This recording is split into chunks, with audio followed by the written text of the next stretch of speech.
Assalamualaikum friends, welcome to my YouTube channel Silits. Friends, today our topic is chapter 2 है और lecture number 3 9th chemistry का, और topic का नाम है discovery of protons. Last lecture में हमने किया था डिस्कवरी ऑफ इलेक्ट्रॉन्स, वहाँ पे हमने कैथोड रेज के बारे में पढ़ा, और आज हमने प्रोटॉन्स की डिस्कवरी करनी है।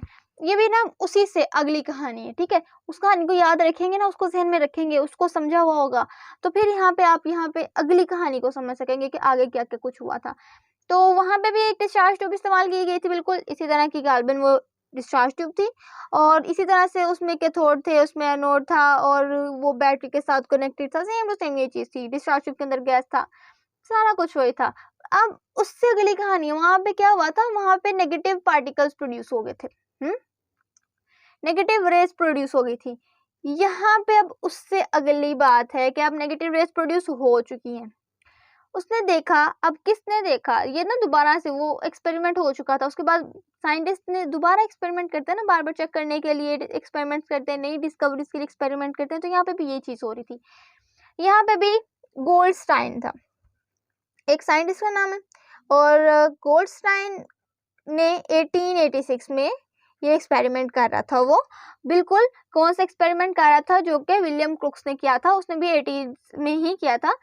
तो उसने यहाँ पे इस एक्सपेरिमेंट में negative charge, negative particles produce हो गए। जब फिर उसने ना क्या किया कि सर विलियम क्रुक्स ने ना एनोड यूज किया था, सुराखों वाला एनोड यूज किया था, जिसको परफोरेटेड कहते हैं, परफोरेटेड एनोड यूज किया था। फिर ना यहाँ से कैथोड में से नेगेटिव चार्जेस निकलते थे, यानी रेज निकलती थी जो कि नेगेटिव पार्टिकल्स से बनी हुई थी, और वो यहाँ पे एनोड के सुराखों में से गुजर के पीछे जाती थी, यहाँ पे लाइट प्रोड्यूस करती थी। ऐसे ही होता था ना, लेकिन यहाँ पे ऐसा नहीं हुआ।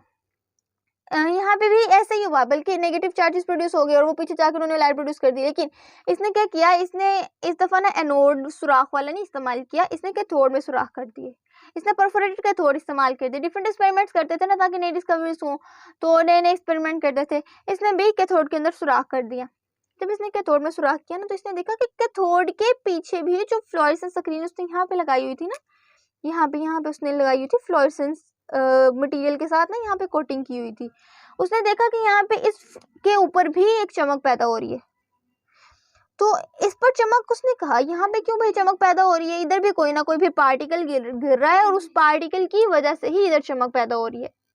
तो क्योंकि ये जो चमक थी, ये बिल्कुल कैथोड के पीछे प्रोड्यूस हो रही थी, और वो भी जब परफोरेटेड कैथोड इस्तेमाल किया जा रहा था, यानी कि जो भी चीज़ पैदा हो रही थी वो हो सकता है कि यहाँ इस एनोड से पैदा हो रही हो, और इस एनोड से पैदा होने के बाद इसमें से गुजर के पीछे लाइट प्रोड्यूस कर रही है। ये भी सोचा जा सकता था, उसने ये सोचा भी, लेकिन उसका ये चीज़ जो है, उसकी ये जो सोच थी ना, ये आगे जाके गलत हो गई। कैसे गलत हुई, हम बाद में देखेंगे। अभी अभी जो चीज़ थी ना, उसने साथ साथ में यहाँ पे ना उसके प्रॉपर्टीज भी उसको पता चलनी शुरू हो गई। सबसे पहले प्रॉपर्टीज को क्या पता चली थी कि क्योंकि ये पॉजिटिव से नेगेटिव की तरफ जा रहे थे, तो नेगेटिव की तरफ जाने का मतलब है कि ये खुद पॉजिटिवली चार्ज है, क्योंकि नेगेटिव को तो वही अट्रैक्ट करेगा ना, नेगेटिव की तरफ भाग भाग के तो वही आएगा ना जो पॉजिटिवली चार्ज है। तो पहली प्रॉपर्टी ये थी कि ये पॉजिटिवली चार्ज थे, पॉजिटिवली चार्ज। अगली प्रॉपर्टी क्या थी, अब मैंने आपको कहा कि ये सोच सकता था वो कि यहाँ पे ये एनोड से पैदा हो रहे हैं और फिर कैथोड में से गुजर के पीछे फ्लोरेसेंस प्रोड्यूस कर रहे हैं, लेकिन ऐसा नहीं हो रहा था। असल में हो क्या रहा था, जब उसने भी वही वाला काम किया जो कि विलियम क्रुक्स ने किया था। विलियम क्रुक्स ने भी चेंज किया था ना कैथोड को, एनोड को, मटेरियल चेंज करके देखा उसने, फिर उसने अंदर से ये जो गैस थी उसको चेंज करके देखा, इसने भी वही किया। इसने भी ना एनोड और कैथोड को चेंज किया, लेकिन एनोड और कैथोड को चेंज करने से जो पार्टिकल्स प्रोड्यूस हो रहे थे उनमें कोई चेंज ही नहीं आ रही थी, वो वही पॉजिटिवली चार्ज थे। लेकिन जब उसने चेंज किया ना, यहाँ पे इसके अंदर मौजूद गैस को जब उसने चेंज किया, फिर चेंजिंग आई। चेंजिंग कहाँ पे आई कि charge to mass ratio find की थी ना, विलियम क्रुक्स ने charge to mass ratio find कर ली थी इलेक्ट्रॉन्स की।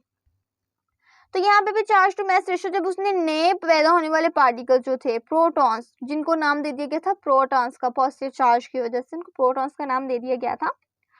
तो जब उनका charge to mass ratio find किया ना, अब चार्ज टू मास रेशियो अलग तरह का आ रहा था, उसने कहा मतलब मसला यहाँ पे जो भी सारी की सारी है ना गड़बड़ है, जो नई चीज पैदा हो रही है ना वो गैस की वजह से पैदा हो रही है, क्योंकि गैस बदला है तो प्रोटॉन जो नेचर है प्रोटॉन की वो बदल गई है, जो यहाँ पे पॉजिटिव चार्जेस पैदा हो रहे हैं ना वो बदल गए हैं।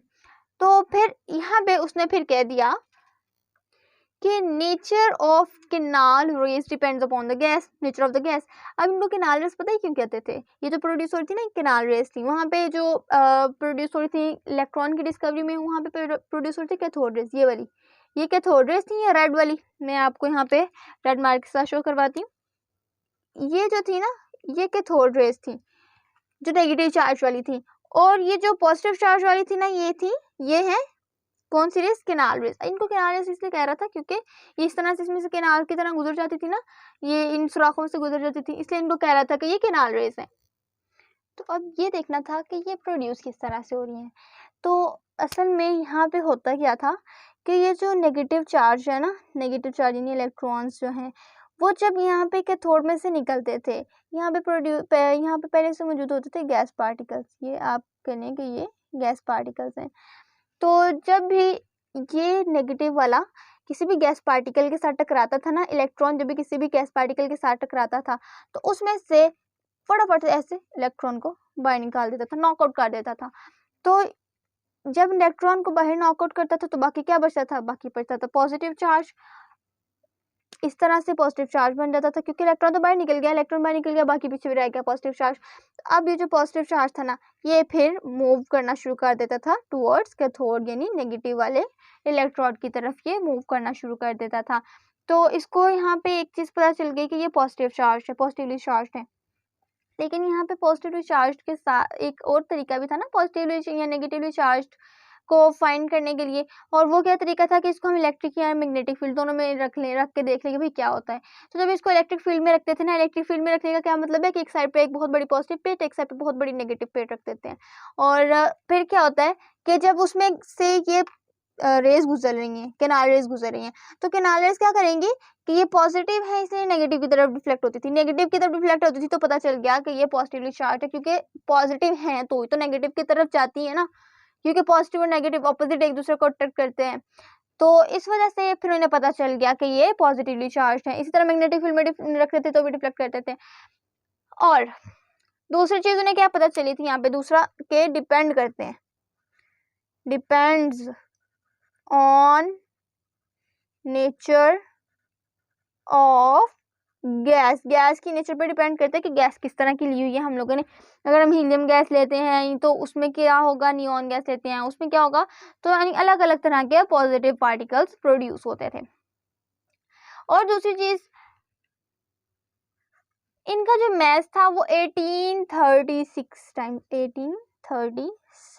टाइम्स हैवियर होते हैं। ये किससे? इलेक्ट्रॉन्स से, इलेक्ट्रॉन से 1836 टाइम्स हैवियर थे। बाकी बात है ना, इनमें यही सबसे ज्यादा बड़ा फर्क था जो कि गोल्डस्टाइन ने फाइंड किया था।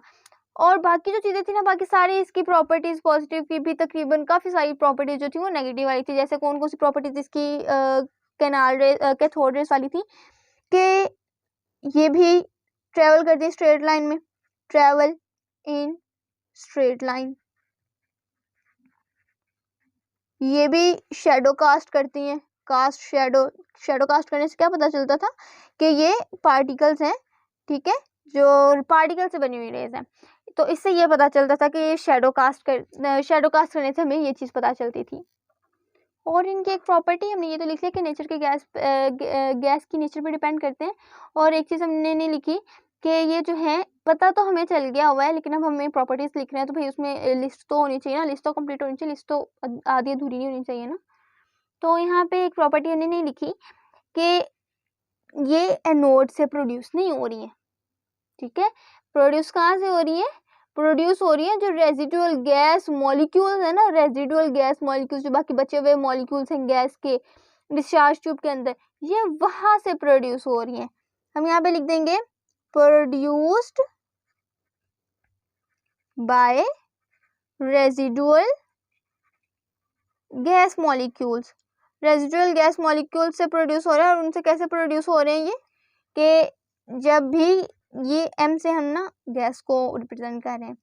जब भी उसके ऊपर कोई भी नेगेटिव पार्टिकल यानी इलेक्ट्रॉन आके उसको टकराता था ना, टक्कर मारता था, तो क्या होता था कि इसमें से ये इलेक्ट्रॉन जब इस पर टकराता था, इसमें से एक इलेक्ट्रॉन बाहर निकल जाता था। जब वो नॉकआउट हो जाता था, बाकी बचा था पॉजिटिव चार्ज और ये इलेक्ट्रॉन बाहर।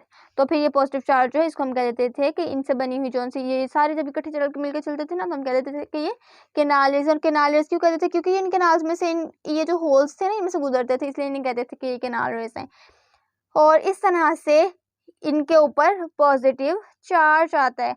एक चीज जो मैंने लास्ट लेक्चर में भी नहीं बताई, वो ये कि ये वैक्यूम पंप क्यों इस्तेमाल करता है। क्वेश्चन है ना, यहाँ पे प्रोड्यूस होता है कि यहाँ पे वैक्यूम पंप को क्यों इस्तेमाल किया जाता है। तो वैक्यूम पंप हम इसलिए इस्तेमाल करते हैं ताकि इसके अंदर मौजूद जो गैस है, उस गैस का प्रेशर हम आसानी से मेंटेन कर सकें। वैक्यूम पंप ने क्या करना होता है ना, वैक्यूम पंप ने अंदर वाली गैस को खींचना होता है। जब अंदर वाली गैस को खींचेगा ना, तो अंदर गैस के मॉलिक्यूल्स कम हो जाएंगे, तो प्रेशर क्या हो जाएगा? कम हो जाएगा, क्योंकि अंदर गैस के मॉलिक्यूल्स कम है। अगर हम वैक्यूम पंप को जो है, मतलब इसको वैक्यूम पंप को हमने यूज इस तरह से करना है कि गैस के जो डिस्चार्ज ट्यूब है, डिस्चार्ज ट्यूब के अंदर हमने गैस के प्रेशर को ज्यादा करना है या कम करना है ना, तो वो वैक्यूम पंप के जरिए से किया जाता है। ठीक है जी। और यहाँ पे प्रोटॉन्स की डिस्कवरी हो गई कंप्लीट। और इसके बाद इंशाल्लाह अगले लेक्चर में हम करेंगे न्यूट्रॉन की डिस्कवरी करेंगे। और इसकी कहानी जो हमारी अब यहाँ पे आधी रह गई है हमने, क्योंकि अभी तो हमने सिर्फ दो चीज़ें पॉइंट की हैं कि प्रोटॉन, उसके अंदर एटम के अंदर इलेक्ट्रॉन होते हैं, प्रोटॉन होते हैं, बस अभी सिर्फ दो चीज़ें डिस्कवर, तो ढेर और ढेर डिस्कवरीज बाकी हैं। तो वो पूरी कहानी हम करेंगे अपने अगले लेक्चर्स में। तब तक अपना बहुत सारा ख्याल रखिएगा। स्टे ब्लेस्ड, स्टे ट्यून्ड, अल्लाह हाफिज़।